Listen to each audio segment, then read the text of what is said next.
ఆడదంటే ఆడదానికి శత్రువు కాదు అని, అత్త గుండెలోన కూడా అమ్మ ఉన్నదని, బొమ్మలాట ఆడుతున్న బ్రహ్మరాతలని మార్చి రాసి చూపుతున్న మానవత్వమిది.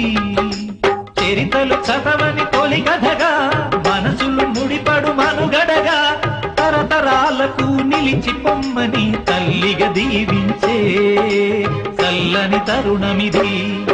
అనురాగమే మంత్రంగా, అనుబంధమే సూత్రంగా, మమత కొలుగులో జరుగు పెళ్లికి మంగళ వాయిద్యం పలికింది ఆహ్వానం.